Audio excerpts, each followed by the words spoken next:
Well, guys, I don't want to sound negative, but it is time to panic. What's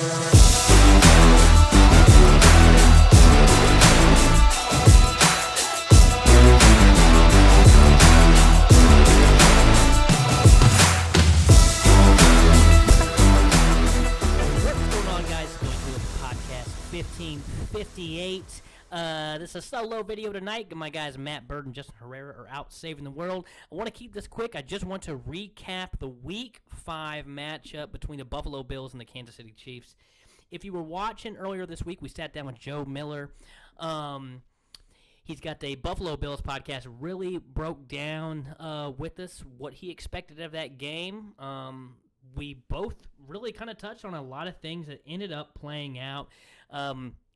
If you didn't see the whole game, or you gave up on it because of the weather delay, or just for the mere fact that we sucked that night, let me draw a little picture for you. Josh Allen went 15 for 26, 315, and 3 touchdowns. He also led that team in rushing with 59 yards and another touchdown. He really dominated, which that was no surprise. Josh Allen's going to do what he's going to do, and that's you got to expect that. Zack Moss touched the ball 11 times for 37 yards and not much. I wasn't too impressed. They didn't have to overly get their superstars involved. Stephon Diggs 2 for 69, Emmanuel Sanders 3 for 54 and 2 touchdowns. I didn't think Dawson Knox was really going to just exploit us, but 3 receptions. That's not, he didn't do that much. 117 yards and a touchdown.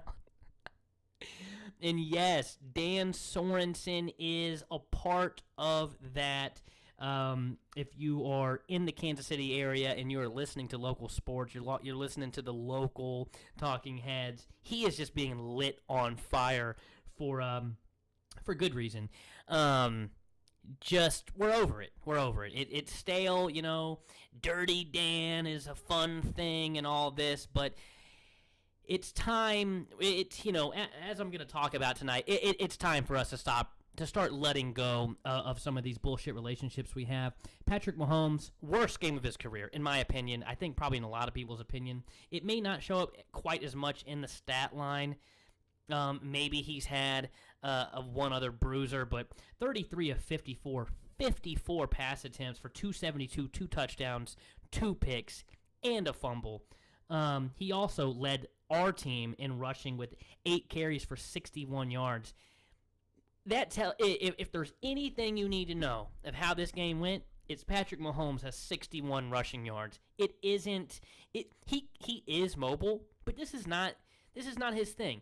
If he is running, for one, 8 times, and he's getting 61 yards, I mean, he's out there trying to make a play because no one else on the team can right now. It is so irritating.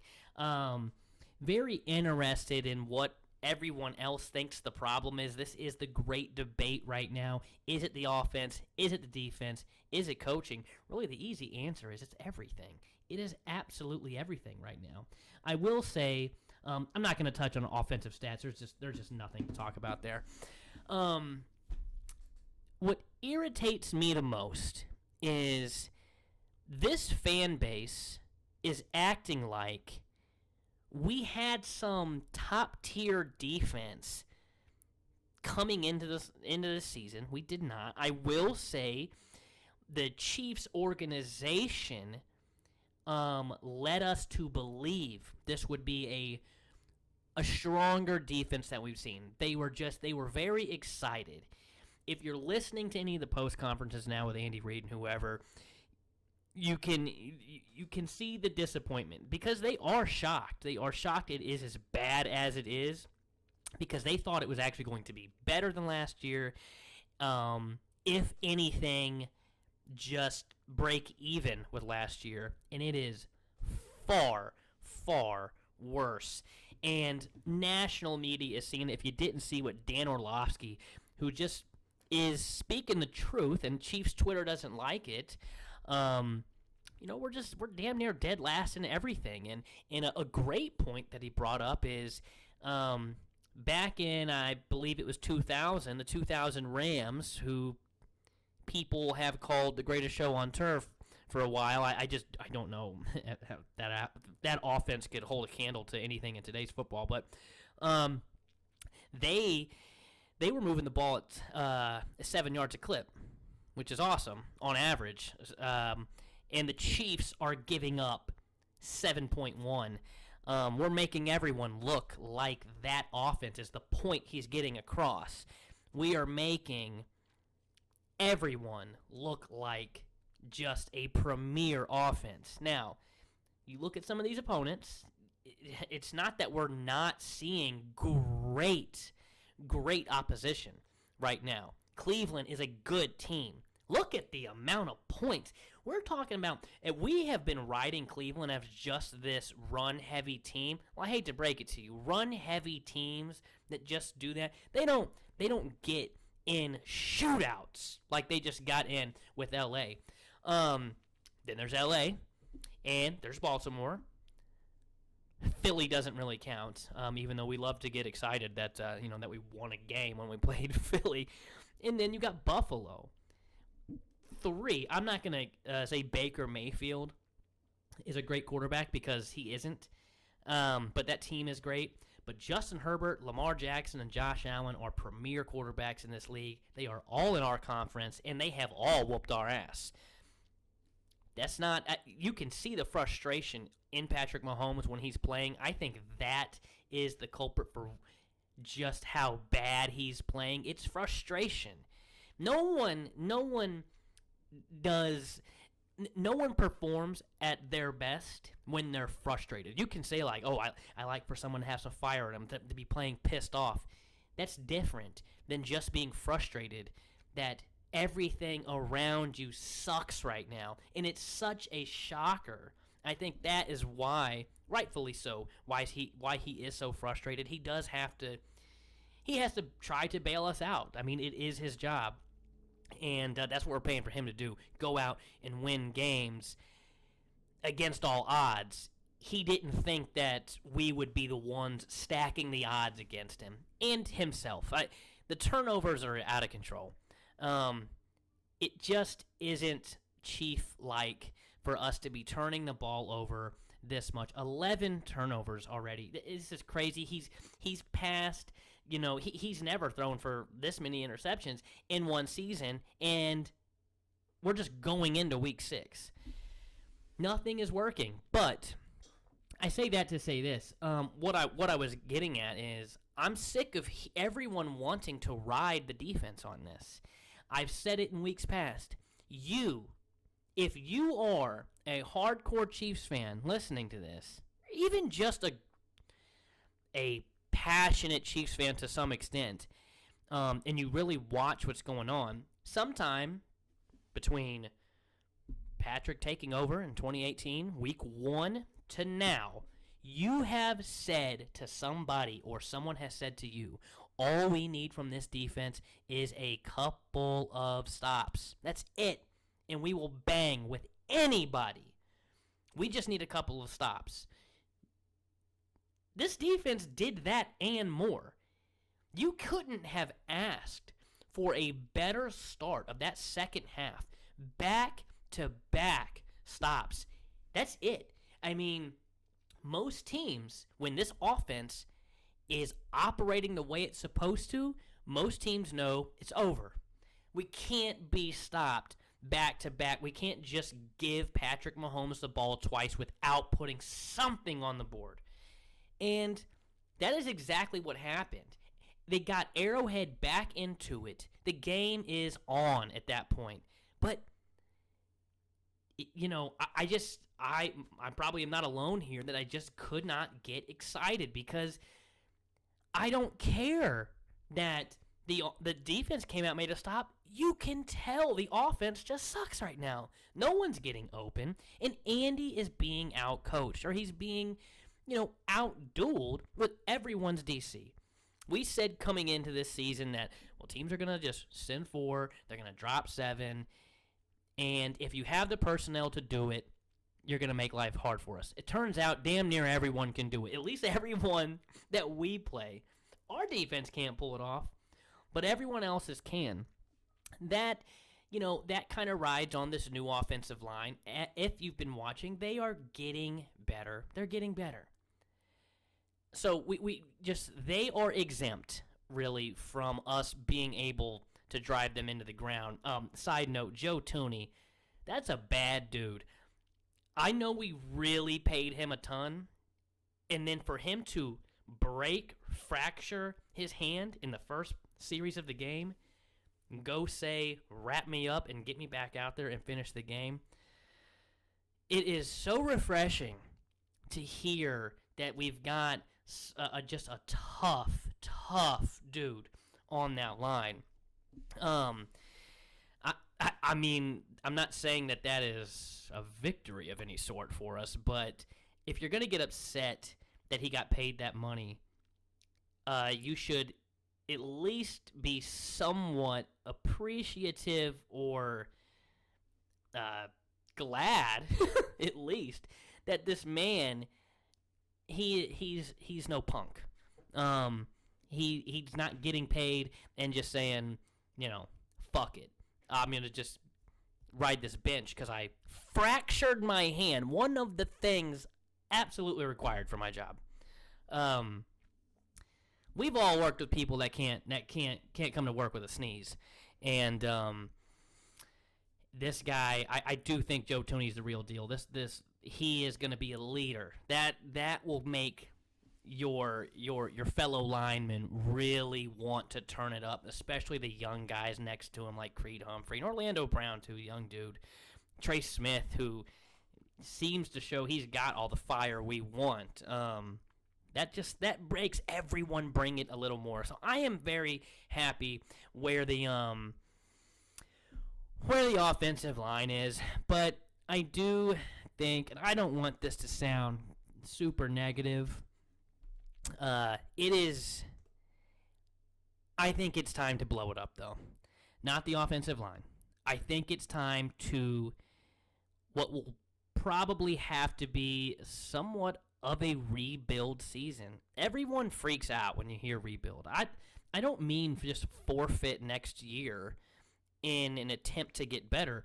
Thank God that Brett Veach, who is in deep, hot water right now locally, that man's job is not safe. But thankfully, he didn't just retool half the offensive line this offseason, because then we would still have to address that coming up. That is one giant section of the team that we shouldn't have to look to improve as a priority one, like it was coming into this past offseason. It may need to be improved. I mean, if you can improve anything, improve it. And I think the right tackle position is going to really have to get looked at. Lucas Niang, whatever. Maybe it clicks. It's his first year, whatever.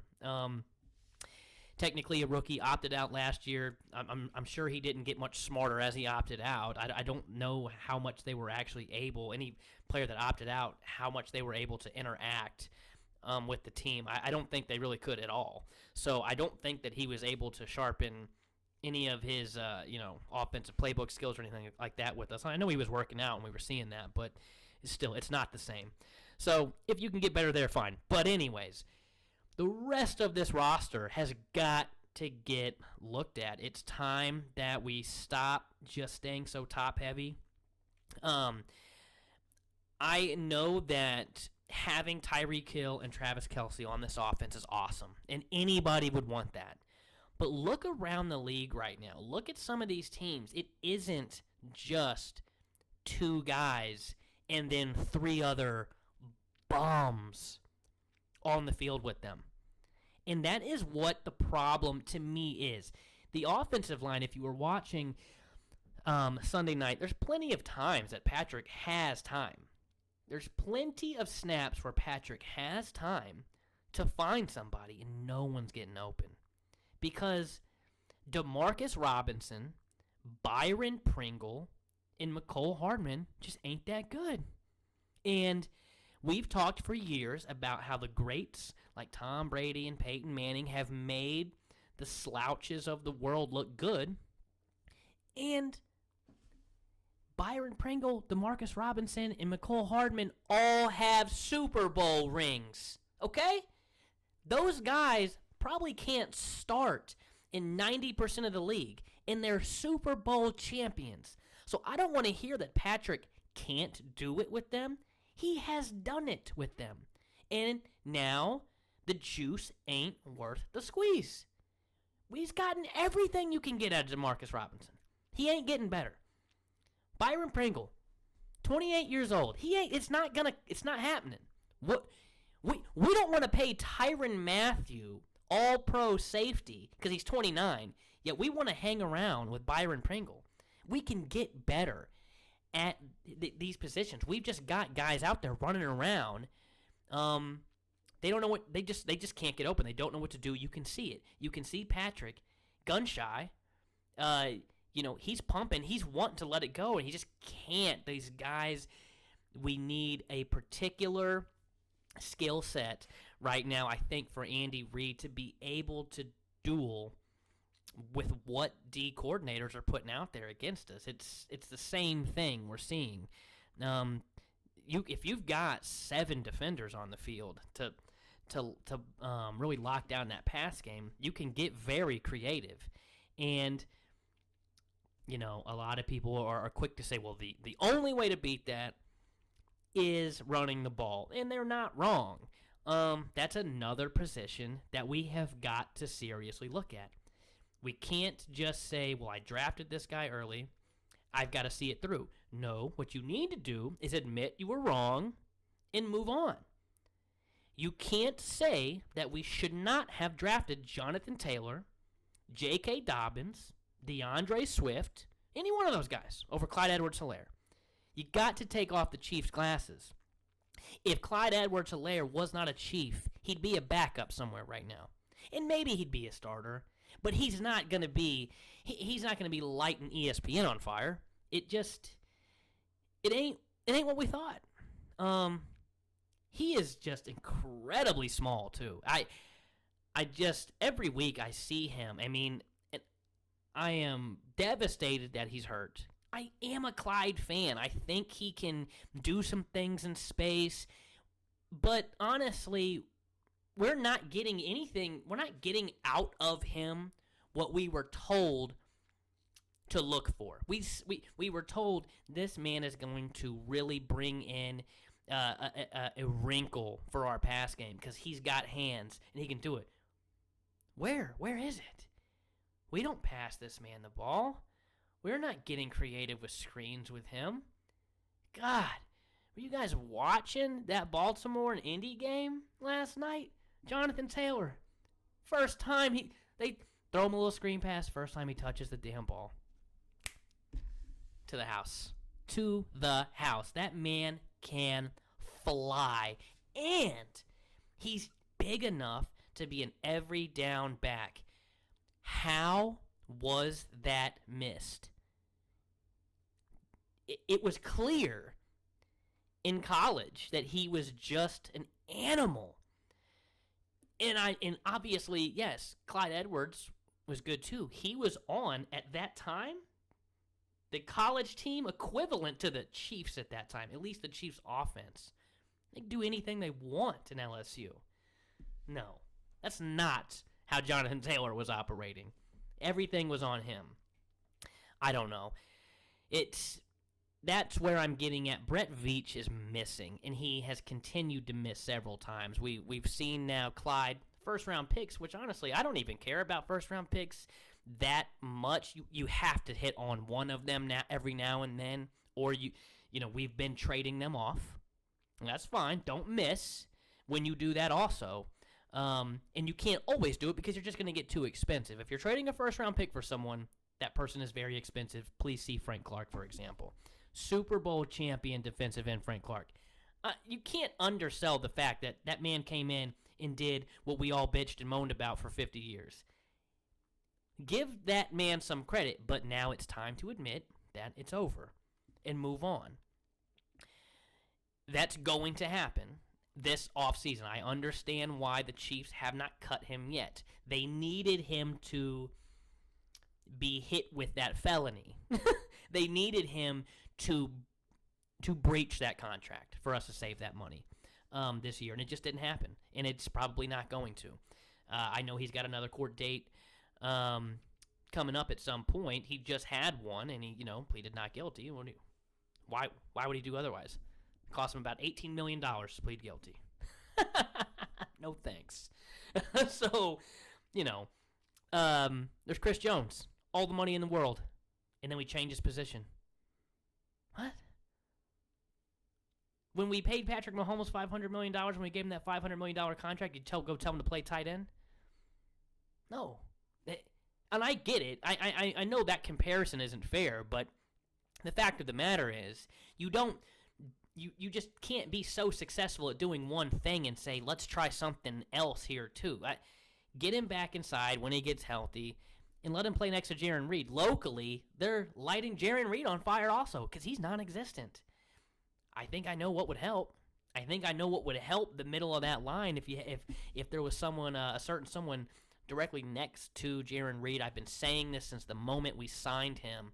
Him and Chris Jones next together on every down basis would get very annoying for an offensive line and very difficult to deal with. But we're just not doing anything. We can't get pressure. We don't have a name. Frank Clark is the highest paid player on this team right now for the 2021 season.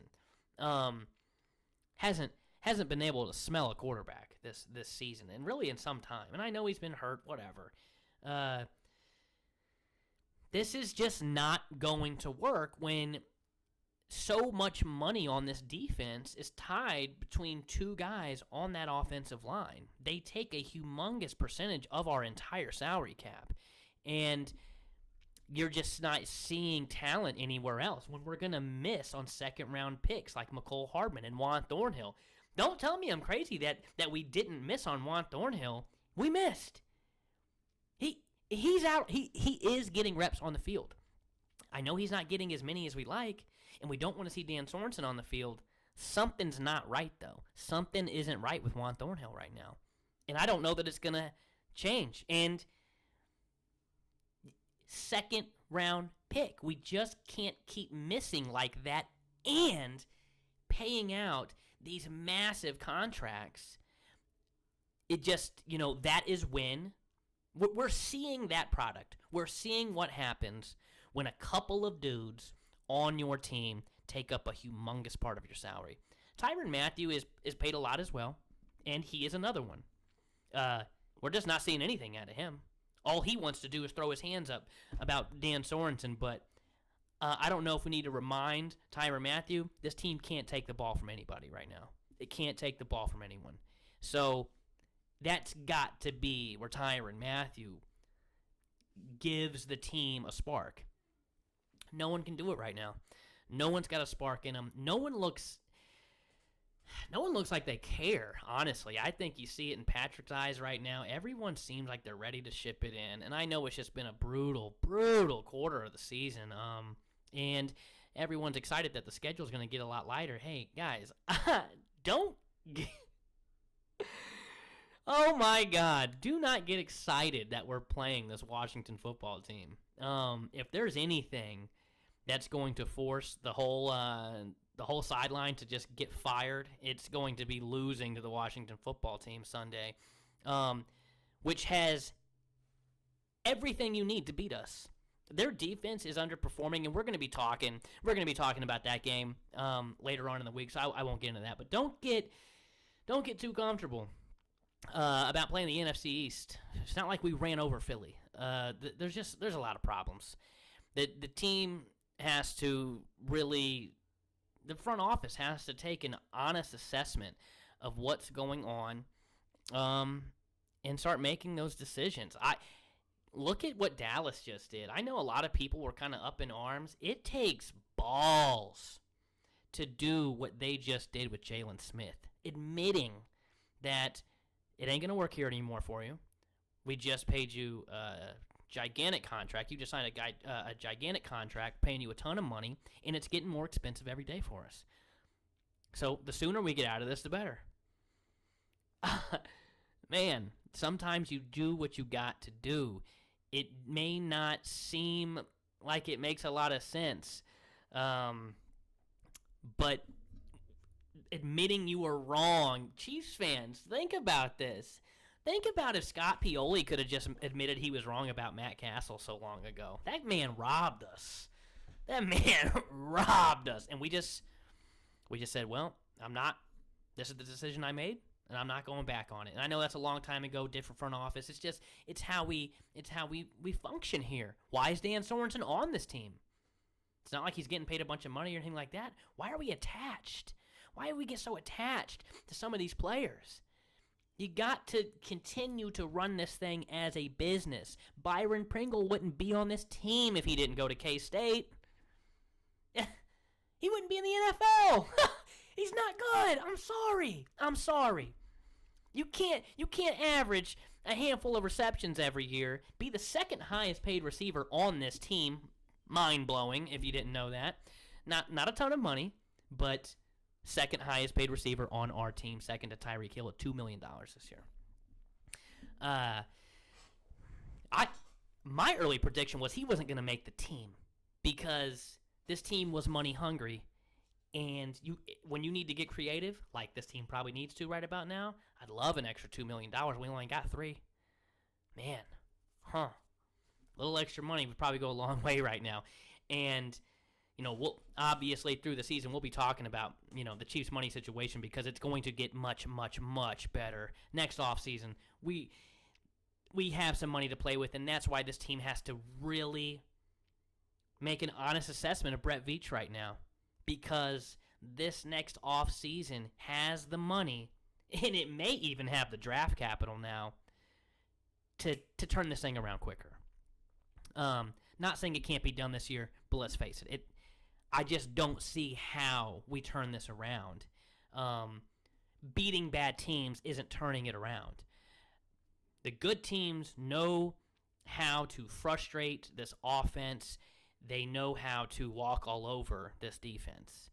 And there's only a handful of players that can really have a say-so on how this game is going, and none of our superstars are doing any superstar shit. None of them. Not Tyreek, not Travis, not Patrick Mahomes. None of them. Well, that's my rant. That's my rant. I probably didn't share anything you didn't already know. Just nuts. We'll look to turn it around. At least compete. Obviously, they're not just going to shut it down. You play to win every week, and certain teams will be able to find a spark. This team looks like it's completely unplugged, though. That's just where I'm at. Hopefully, I'm wrong. We will see this Sunday. We get the Washington football team. We will look to see how the injury report goes this week. Hopefully, we can get Charvarius Ward back.